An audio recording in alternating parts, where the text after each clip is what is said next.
हे guys, नमस्ते and welcome back to my another vlog. तो Saturday का दिन है, सुबह की बज रही है 8 बजे से करी मैंने अपने व्लॉग की शुरुआत। आज के वीडियो में मैं आपके साथ में कुछ कुकिंग, कुछ किचन एंड कुछ क्लीनिंग के ऐसे टिप्स एंड हैक शेयर करूंगी जिससे आपकी डेली लाइफ इजी होने वाली है और इस वीडियो से आपको बहुत ही ज़्यादा हेल्प भी मिलेगी, थोड़ा मोटिवेशन भी मिलेगा। वीडियो को एंड तक ज़रूर देखना। वीडियो अच्छा लगे तो वीडियो को लाइक, शेयर और चैनल पर नए हैं तो चैनल को सब्सक्राइब ज़रूर करना। सैटरडे मॉर्निंग है, सुबह के भी 8 बज रही है और 9 बजे बच्चों को जाना है ट्यूशन। एक्चुअली आज बच्चों के स्कूल की हॉलीडे है लेकिन ट्यूशन उनका कंटिन्यू रहता है मंडे टू सैटरडे। और जिस दिन छुट्टी होती है स्कूल की तो उस दिन ट्यूशन का टाइमिंग जो है वो चेंज होकर मॉर्निंग का हो जाता है। तो बच्चे 9 o'clock ट्यूशन जाएंगे और आफ्टरनून में 1 o'clock तक आएंगे। लेकिन बच्चे जब ट्यूशन जाते हैं, अगर मॉर्निंग का रहता है तो बच्चे खाना खा के नहीं जाते, उनको अच्छा नहीं लगता अगर वो भरपेट खाना खा के जाए। तो इसलिए मैंने सुबह जब वो उठे थे तो उठने के साथ में ही चाय बनाई थी और चाय के साथ में पोहा बना दिया था। तो बच्चों ने आज ब्रेकफास्ट में पोहा खाया और चाय पी ली। अब बस अभी वो गए हैं नहाने के लिए, रेडी होके वो चले जाएंगे ट्यूशन और मैं यहाँ पर कर रही हूँ लंच की तैयारी। लंच में आज मैंने बनाई है यहाँ पर कद्दू की खट्टी मीठी सब्ज़ी और साथ में बनाऊँगी मैंगो जूस, छाछ और आटा मैंने ऑलरेडी लगा ही दिया था।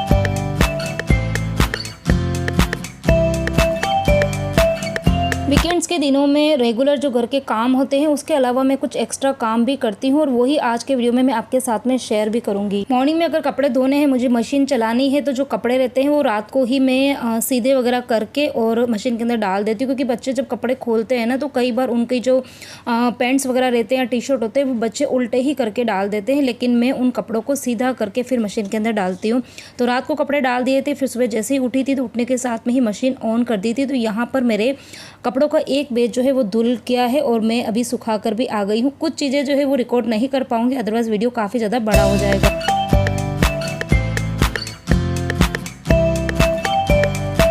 ड्राइंग रूम का सबसे सेंटर अट्रैक्शन पार्ट जो रहता है वो होता है हमारा सोफ़ा। तो मेरी कोशिश हमेशा ये रहती है कि सोफ़ा जो है वो हमेशा क्लीन एंड ऑर्गेनाइज बना रहे और इसीलिए सोफ़े के जो कवर्स है उनको मैं बहुत ज़्यादा गंदे होने से पहले ही वॉश कर देती हूँ। जब भी मैं ये लाइट कलर की सोफ़ा कवर बिछाती हूँ उसको मैं वीकली क्लीन करती हूँ। तो यहाँ पर मैं इनको डाल दूँगी मशीन के अंदर, ये धुलते रहेंगे, तब तक मैं बाकी के काम करूँगी।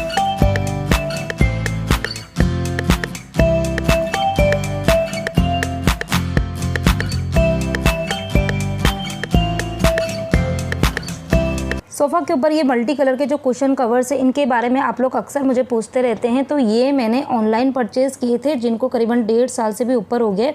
लेकिन मैंने ये अमेज़ोन से परचेज़ किए थे, जब ये आए थे, जब काफ़ी ज़्यादा अच्छे लग रहे थे। अभी भी आपको यहाँ वीडियो में काफ़ी अच्छे ही लग रहे होंगे, कलरफुल।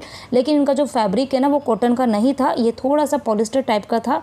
तो इसकी वजह से इसके ऊपर काफ़ी ज़्यादा बबल्स आ गए हैं। तो जब नए थे तब तक मैं हाथ से वॉश करती थी, लेकिन अब ये पुराने हो गए तो इनको भी मैंने डाल दिया है मशीन के अंदर।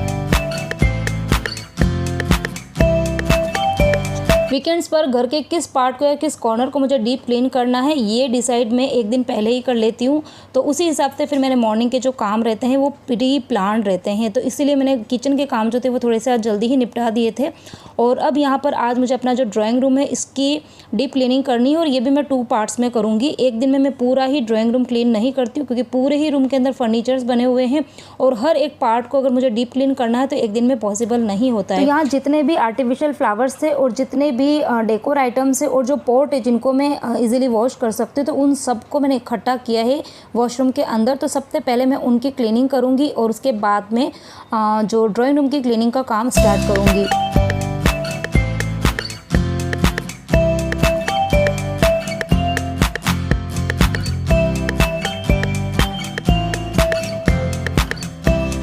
मुझे फ्लावर्स का और गार्डनिंग का काफ़ी ज़्यादा इंटरेस्ट है, लेकिन घर के अंदर इतना स्पेस नहीं है कि मैं जो नेचुरल फ्लावर्स है या जो पॉट्स है वो बहुत ज़्यादा ला के रख सकूं।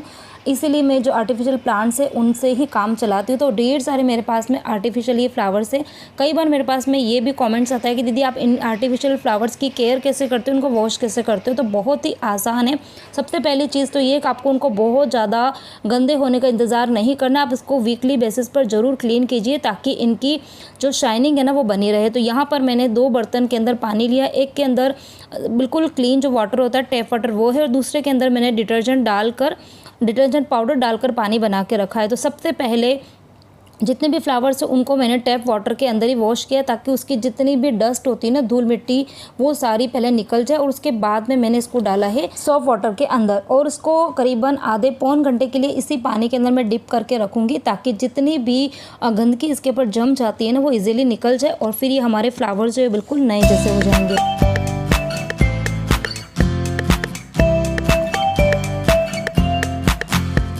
और ये जो कलरफुल पॉट्स है, जो कि पूरा 12 का सेट है, ये मैंने 1 से 1.5 साल पहले लास्ट दिवाली पर मैंने मीशो से मंगाए थे। काफ़ी कम रेट में मुझे मिल गए थे, क्योंकि उस टाइम पर काफ़ी अच्छा खासा ऑफर चल रहा था। शायद 200 या 250 के अंदर ही मुझे ये पूरे 12 पॉट रिसीव हुए थे।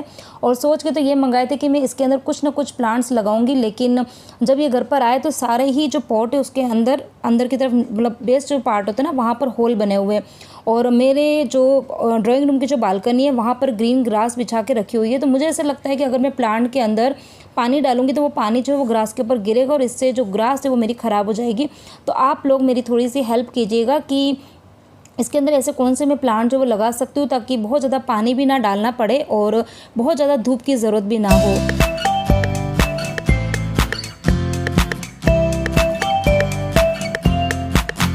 मोस्ट इम्पॉर्टेंट टिप्स कि जब भी आप अपने घर की साफ़ सफाई का काम स्टार्ट करते हैं, तो आपकी फेवरेट कोई भी गाने जो है वो लगा के रख दो। इससे क्या होगा कि जब गाने चलते हैं ना, तो आपको काम कैसे स्टार्ट होंगे और कब ख़त्म होंगे आपको पता भी नहीं चलेगा।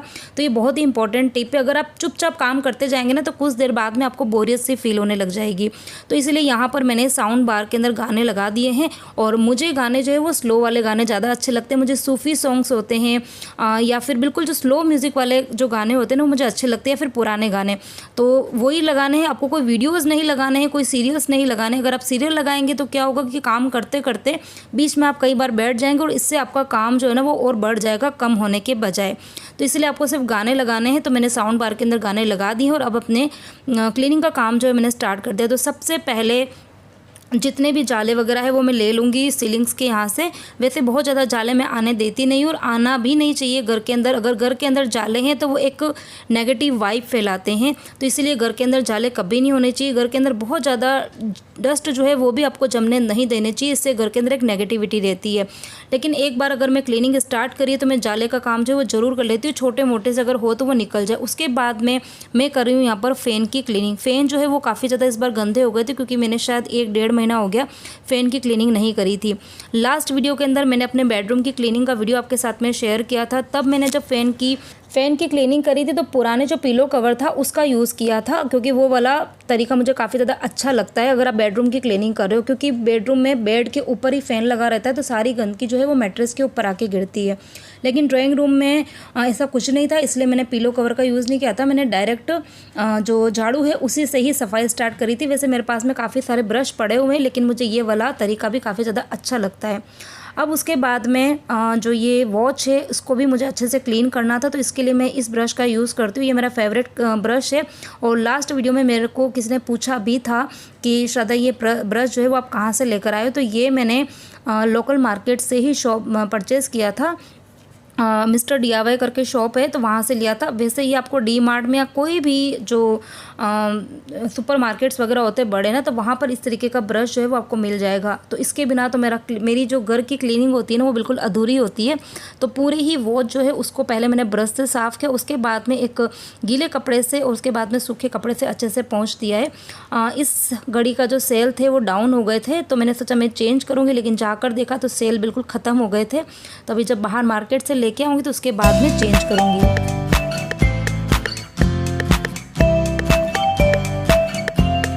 इस रूम के अंदर ये सामने वाली जो वॉल है जहाँ पर आपको ब्राउन कलर की डिज़ाइन दिख रही है, इसके बारे में भी कई बार मुझे क्वेश्चंस आते हैं कि ड्राइंग रूम में आपने ये पेंट करा के रखा है या वॉलपेपर है। तो ये पेंट नहीं है, ये वॉलपेपर है। 3D वॉलपेपर इसको बोलते हैं। और लिटरली मुझे बहुत अच्छा लगता है। मतलब वो सारी जो 3 वॉल है ना वो बिल्कुल लाइट कलर की, लाइट क्रीम कलर की, और यहाँ पर ये ब्राउन कलर का जो 3D वॉलपेपर लगाया है, इससे रूम के अंदर काफ़ी ज़्यादा अच्छा लगता है, काफ़ी ज़्यादा अट्रैक्टिव बन गया हमारा रूम। तो अगर आप लोग भी अपना रूम जो है वो मेकओवर करना चाहते हैं तो मैं आपको सजेशन दूंगी कि आजकल बहुत कम रेंज में भी वॉलपेपर मिल जाते हैं, तो आप वॉलपेपर जो है वो ला के लगा सकते हैं। रूम का काफ़ी अच्छा मेकओवर हो जाता है और अच्छा भी लगता है।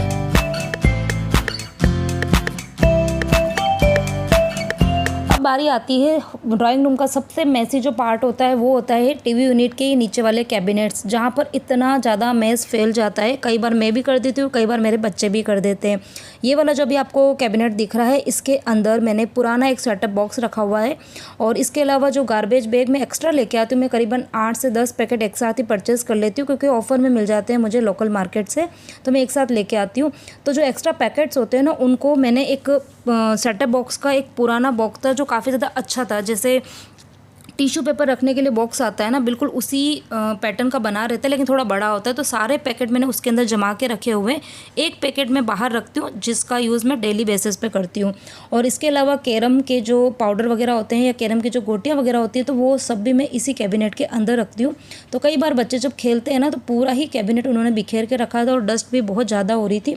तो सबसे पहले तो मैंने सारे ही सामान बाहर निकाले, उसके बाद में एक बार सूखे कपड़े से पोंछा है, उसके बाद में गीले कपड़े से पोंछा है, और फिर उसके बाद में जो चीज़ें काम की थी उनको जमाई है, और जो अननेसेसरी चीज़ें थी उनको मैंने डिक्लेटर करी है।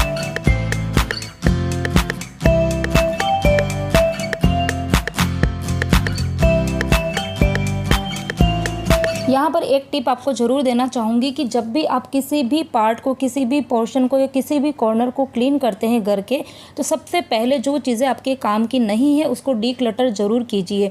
कई बार ऐसा होता है कि हमको लगता है कि ये चीज़ हमारे काम की, और हमको उसको क्लीन करने के बाद में फिर से जमा देते हैं। मैं ऐसा बिल्कुल नहीं बोल रही हूँ कि आप कुछ भी चीज़ें घर के अंदर मत रखो। जो चीज़ लास्ट आपके 3-4 साल से काम नहीं आई है, अगर वो चीज़ नहीं है तो आप किसी को डोनेट कर दें, और अगर वो ख़राब हो गई है, कुछ भी है, तो आप उसको डिस्कार्ड कर दें। कई बार हम एज अ मेमोरी के जैसे चीज़ों को ना इकट्ठा करते रहते हैं, और इससे हमारे घर के अंदर बहुत ज़्यादा मैस फैल जाता है। और जब सफाई करने की बात आती है ना, तो हमको खुद को गुस्सा आता है, क्योंकि सामान बहुत ज़्यादा इकट्ठा हो जाता है। तो यहाँ पर आज मैंने कमरे में मैं जहाँ पर सफाई करी हूँ, जो सामान मुझे ऐसा लग रहा है कि ये मेरे काम का नहीं है, तो उसको मैंने आज डिस्कार्ड किया है। उसके बाद में दूसरा वाला जो कैबिनेट था, वहाँ पर मैंने ये सारी चीज़ें जो थी वो रखी हुई थी, लेकिन मैंने सेग्रीगेट करके नहीं रखी थी, और इसकी वजह से जब एक चीज़ की ज़रूरत होती थी ना, तो 10 चीज़ें मेरी बिखर जाती थी, और कई बार बच्चे जो हैं वो भी बिखेर देते थे।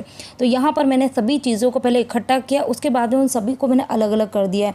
तो एक ये सारे जो बॉक्सेस है, ये मेरे पास में पुराने पड़े हुए थे, तो जो प्लकर्स है या जो हैमर है, तो इनको मैंने एक अलग करके रख दिया है। बहुत सारे ऐसे स्क्रू ड्राइवर होते हैं जो कि हमारे कभी काम आ जाते हैं, तो उनको भी मैंने अलग करके रख दिया है एक बॉक्स के अंदर। पुराना आइसक्रीम का बॉक्स था, उसके अंदर इकट्ठा किए हैं, क्योंकि अभी बीच में स्टडी टेबल बना था, और कुछ सामान जब हमारे घर का फर्नीचर बना था तब के पड़े हुए थे, तो मैंने उनको फेंका नहीं है, क्योंकि मुझे पता है कि आए दिन इनकी ज़रूरत पड़ती रहती है। और जो पेचकस वगैरह होते हैं छोटे मोटे, बहुत सारे थे, तो उनको मैंने एक अलग डब्बे के अंदर रख दिया है। तो इस तरीके से अब ये चीज़ें जो है वो फैलेगी भी नहीं। एमसील रखा हुआ है मैंने, और जो टेप आती है हेवी वाली, जो कि जो इलेक्ट्रिक काम में आती है, वो भी मैंने एक रखी हुई है। तो ये छोटे मोटे सामान है, ये हमारे घर के अंदर ज़रूर होने चाहिए, और इसको मैंने रखा है इस वाले कैबिनेट के अंदर। ये भी जस्ट टीवी के नीचे वाले पार्ट में ही बना हुआ है, और 2 पार्ट्स में डिवाइड है। ऊपर की तरफ तो सेटअप बॉक्स ही रहता है, और इसके अलावा एक पुराना टेलीफोन है, उसको मैंने पहले ऐसे ही रखा हुआ था, अभी मैंने उसको एक कैरी बैग के अंदर कवर करके रख दिया, ताकि उसके अंदर मिट्टी ना गिरे। और नीचे वाले पोर्शन में मैं ये सारा का सारा सामान अच्छे से जमा दूंगी। अब ये जो मेरा कैबिनेट है, ये बहुत ही ज़्यादा ऑर्गेनाइज एंड फंक्शनल दिख रहा है।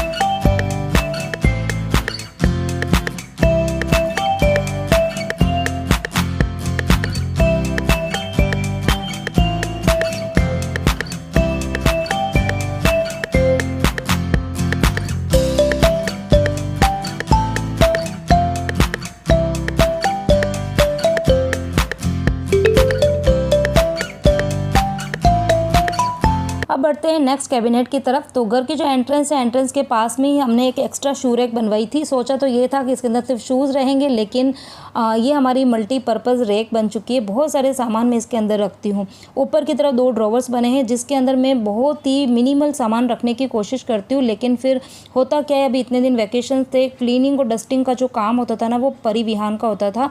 और वो क्या करते थे, जो चीज़ें उनको एक्स्ट्रा दिखती थी, वो सारी की सारी इन्होंने इस ड्रॉवर के अंदर डाल दी। और अभी ये इतना ओवर हो गया था कि इसको जब खोलते थे ना, तो ये खुलता भी नहीं था, क्योंकि इतनी चीज़ें अंदर बच्चों ने भर दी थी। तो इसीलिए यहाँ पर सबसे पहले तो मैं पूरा ही ड्रॉवर जो है वो खाली करने वाली हूँ।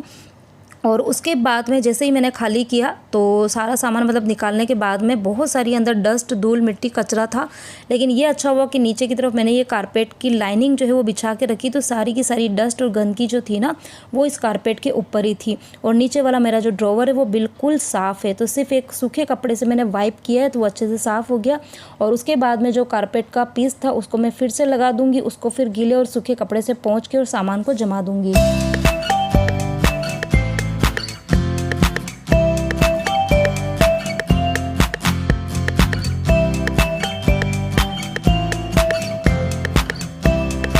तो चलिए बताती हूँ क्लीनिंग के बाद में कैसा दिख रहा है। तो यहाँ पर मैंने एक बॉक्स रखा हुआ है, पुराना बॉक्स था मेरे पास में, काफ़ी अच्छा था।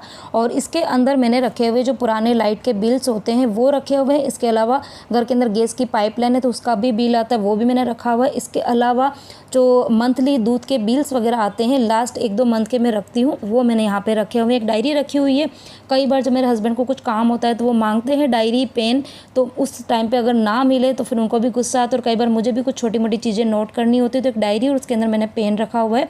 और शूज़ क्लीनिंग का ब्रश रखा हुआ है। बच्चे खेलने के लिए जाते हैं तो मैंने 1-2 बॉल भी वहाँ पे रख दी है। पास वाले ड्रॉवर के अंदर मैंने सिर्फ सब्ज़ी लेने के लिए जाती हूँ तो मुझे एक बैग की ज़रूरत होती है, वो बैग रखा है। और आजकल मैंने स्कीपिंग जो है वो स्टार्ट करी थी, लेकिन अभी 1-2 दिन से मेरी बंद हो गई है। तो स्कीपिंग रॉप मैंने रखी है। एक्सरसाइज का एक गैजेट मेरे पास में पड़ा था तो वो भी मैंने यहाँ पर रखा है। बस इतने ही सामान मैं रखती हूँ। अब देखते हैं कितने दिन तक फंक्शनल मेरा बना रहता है।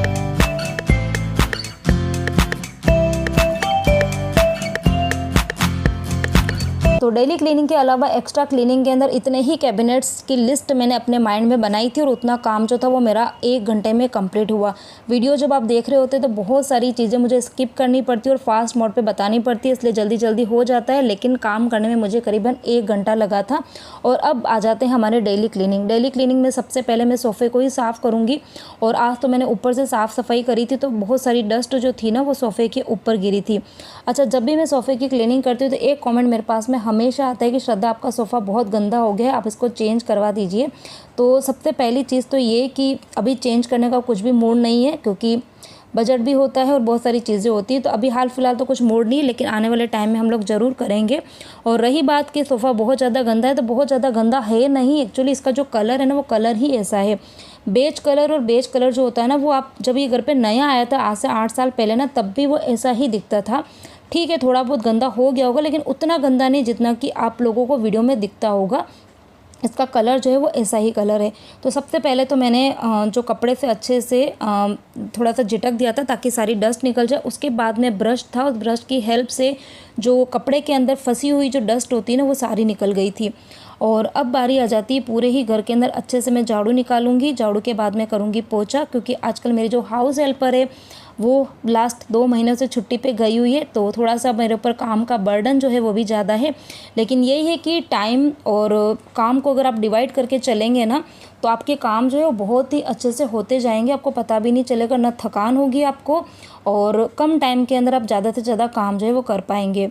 अब यहाँ पर मैंने जितने भी ये डेकोर आइटम्स वॉश वगैरह करे थे तो ये सारे मैंने बाथरूम के अंदर ही मतलब उल्टा करके रखे थे ताकि इनका सारा एक्स्ट्रा पानी निकल जाए।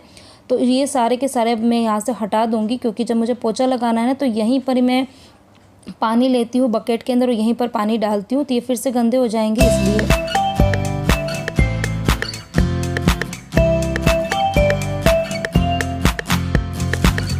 तो सोफ़े के कवर जो मैंने वॉश करने डाले थे 1 घंटे पहले, तो ये भी वॉश हो गए हैं। तो मैंने सोचा इनको भी हाथों हाथ सुखा देती हूँ, क्योंकि आजकल मौसम जो है ना वो बारिश का है, पता नहीं चलता है कब धूप कब बारिश।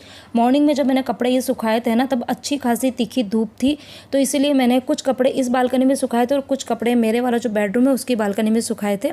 तो यहाँ पर धूप जो है वो डायरेक्ट आती है, तो इसकी वजह से ये मोटे मोटे जो टॉवेल्स थे और बच्चों की जो यूनिफॉर्म थी वो भी सूख गई है, तो उनको मैंने ले लिया। लेकिन बाहर मैंने मौसम देखा है तो धूप जो थी वो तो चली गई थी और थोड़ा सा क्लाउड वाला मौसम हो गया था और हवा भी चल रही थी, तो मुझे ऐसा लग रहा था कि पता चला मैं काम में लग गई और कब बारिश स्टार्ट हो जाएगी। इसीलिए मैंने सोफ़े के जो कवर्स हैं ना वो अभी सुखाए नहीं है। जब घर के अंदर अच्छे से झाड़ू और पोछा हो जाएगा तो उसके बाद में जो क्लॉथ स्टैंड है उसके ऊपर ही सुखाऊंगी।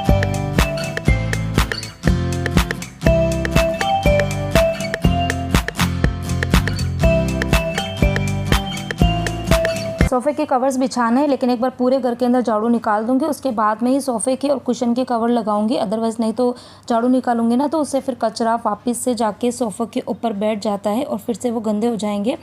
और यहाँ पर आपने एक वाइट कलर का बैग देखा होगा, अभी मैं जहाँ खड़ी हूँ ना वहाँ पर, तो इतना सारा कचरा जो था ना वो मैंने आज डीक्लटर किया है। मतलब जो चीज़ें काम की नहीं थी ना वो सारी की सारी चीज़ें मैंने आज हटा दी है।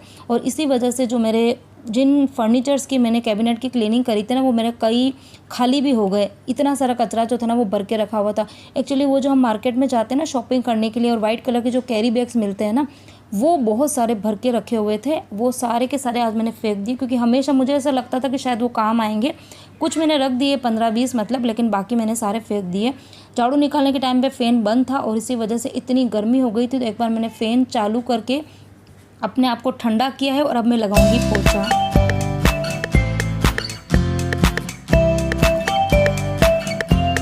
और जब भी पोछा लगाओ तो पोछे का जो पानी होता है बकेट के अंदर थोड़ी सी फिनाइल डालनी है। उसी के साथ में ही है ना वीक में कभी एक आध बार जो सेंधा नमक होता है ना वो पानी के अंदर ज़रूर डाल देना चाहिए। इससे क्या होता है कि जो भी छोटे छोटे इंसेक्ट्स वगैरह होते हैं ना वो घर के अंदर नहीं आते। और ऐसा कहते हैं कि नमक डाल के अगर पोछा लगाओ तो घर के अंदर एक पॉजिटिविटी बनी रहती है। ये मैंने कहीं पर सुना और पढ़ा है।